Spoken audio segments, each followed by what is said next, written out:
Welcome back to the deep dive. We've got quite a collection of sources today. You've brought in some really interesting stuff. Yeah, it's a bit of a mix. Quotes from athletes, writers, business thinkers, even some historical bits. Right, like old restaurant guys mixed with psychology and Stoic philosophy. Exactly. We're pulling threads from all over. People like Walt Whitman, Rory McIlroy, Derek Jeter, David Goggins, too. And Richard Feynman, Duncan Hines, Right. Czar. It seemed all over the place. It does, but the goal here is to, dig in and see how these maybe seemingly unrelated ideas actually weave together. Okay, so find the connections. See what kind of framework emerges for understanding success, growth, getting things done. That's the plan, looking at how things like preparation, habits, self-awareness, Yeah. how they all connect in maybe unexpected ways.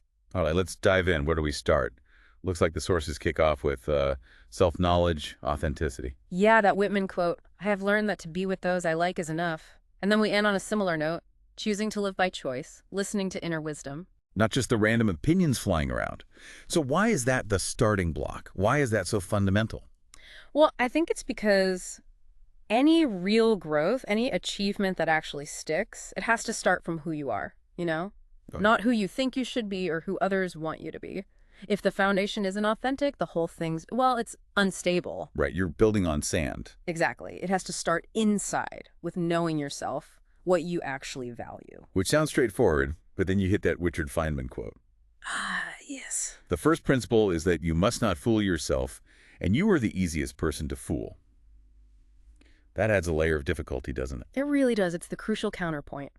Listen to your inner wisdom, yes, but also be aware that your inner voice can absolutely lie to you. How so? Well, we rationalize things, right? We make excuses, maybe overestimate our skills, ignore our weaknesses because it's comfortable. So self-knowledge isn't just navel-gazing. It needs that brutal honesty Feynman talks about. Precisely. You have to be willing to look at yourself clearly, your motives, what you're actually doing, not just the story you tell yourself. It's interesting how those two ideas, inner wisdom and not feeling yourself, how they work together. Yeah. You need both. You really do.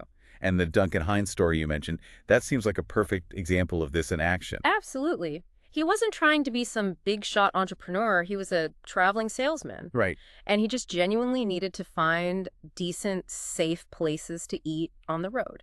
It was his problem. So it came from a real, authentic need, not some grand plan to impress people. Exactly. He was solving his own issue based on his actual experience.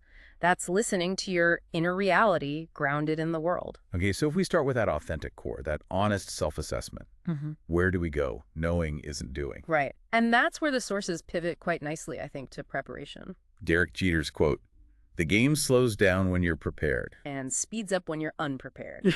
Yeah. And that's not just about baseball, is it? No, I can see that. Explain how it applies more broadly. It's about having done the work before the crunch time, whether that's learning, practicing, thinking through scenarios. Okay. When you're prepared, the unexpected doesn't throw you off balance quite so much. You have responses ready.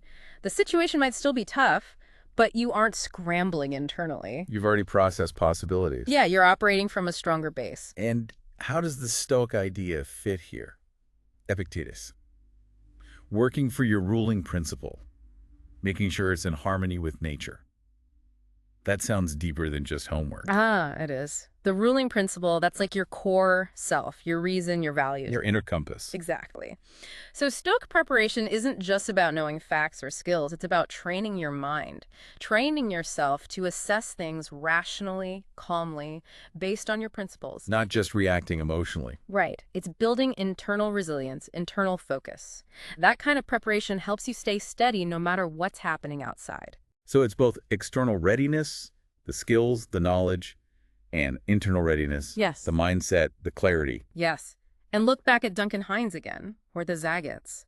Their success wasn't just a lucky idea. No, it was built on something. Deep preparation. Hines knew printing, distribution, travel realities, because that was his life. The Zagat's knew New York restaurants inside out. They knew their audience. They had put in the time. Accumulated expertise. They knew what information mattered and why. It wasn't just random opinions. It was structured, prepared knowledge. Okay, that makes sense. And that preparation It feels like it flows right into the next theme because it's not a one-time thing. Exactly. It implies ongoing effort, which brings us to Coach Dan John's point about habits. Right, the idea that outcomes, net worth, weight, knowledge are just lagging indicators. Yeah, I think this is incredibly powerful. It flips how we usually think about goals. How so? We focus on the result, right? I want X amount of money, I want to weigh Y. But Dan John says that result is just history. It's the outcome of the habits you've already been practicing. So the real leverage point isn't the outcome, it's the daily actions. Precisely. You get fit by having fitness habits. You get knowledgeable by having learning habits. You get wealthy by having earning and saving habits. The outcome just reflects the system you're running day to day. And time plays a huge role here. Oh, absolutely. Time is the multiplier. Good habits compound positively over time. Bad habits, well, they compound negatively. So where you are right now is less important than the direction you're headed, your trajectory. That's the core idea. Are your daily actions, your habits, pointing you where you want to go? That's the question that matters most. That really changes the perspective. It makes big goals seem less overwhelming. It does, because you just need to focus on the next step, the daily habit. Like Duncan Hines again. He wasn't aiming for a national food empire on day one. No. He had a simple habit. Notice good places, write them down. First for himself, then for friends. And that consistent action over years. That compounded. The guide grew out of that relentless habit of observing, documenting, sharing. He focused on the valuable action, not the massive outcome. And gathering that information, organizing it, that was the habit driving the trajectory. Okay, so focusing on trajectory, on the process, the habits, Yeah. that seems to connect to another thread here. Dealing with judgment from others. David Goggins has a pretty blunt take. He does. An athlete won't judge you for working out. It's always the people going nowhere who have something to say. Ouch. But there's a truth there, isn't there? I think so. When you're actually in the arena, doing the work, sweating it out, you tend to respect anyone else who's also making an effort. You understand the struggle, maybe? Yeah, you understand the process, the commitment involved. You see someone else trying, regardless of their level, and you recognize they're on their path, their trajectory. And this links to what Rory McIlroy said about entitlement. I think it does, yeah. McIlroy says, if you say you deserve something, it reeks of entitlement. Nobody's entitled to anything. You have to earn everything. How do you see the connection? Well, entitlement often comes from focusing only on the prize, the outcome, without really grappling with the work required to earn it. Right. People who are deep in the process, building those habits, living that trajectory Goggins talks about, they know what earning feels like. They know the effort. So they're less likely to feel entitled and maybe less likely to judge others harshly. Generally, yeah. They're often too busy focusing on their own work, their own preparation and habits to spend energy criticizing where someone else is on their path.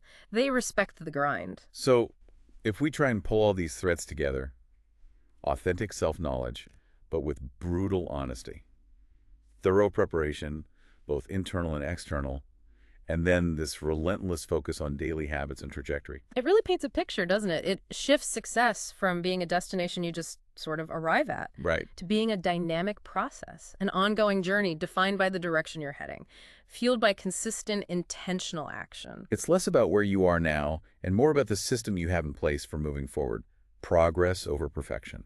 Exactly. And that makes it feel more achievable, I think. You don't need a massive, sudden change. You need the right small habits, consistently applied. Honesty about the effort. Yeah. Like Hines just quietly doing the work year after year.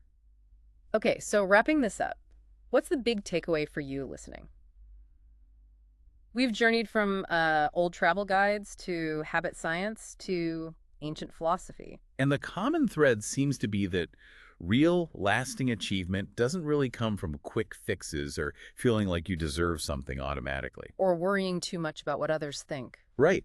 It grows out of that consistent, deliberate action. Action that starts with knowing yourself honestly, prepares you for challenges, and is driven by those daily habits that compound over time. It's about earning it. Understanding your trajectory is built day by day. And maybe recognizing that the people truly focused on their work often aren't the ones shouting judgments from the sidelines. Well said. It's about owning your process. So here's something to maybe think about as you go about your day. Consider an area in your life where you want things to be different, where you feel a bit stuck. Instead of getting overwhelmed by how far you have to go, Ask yourself this. What's one small thing, one daily habit that you could start doing right now? Something that if you just kept doing it, would naturally start moving you in the right direction. And what if you approach that habit not expecting overnight miracles, but with that patient, systematic focus on the process itself? Kind of like Duncan Hines mapping out those roadside diners one meal at a time. What might change then?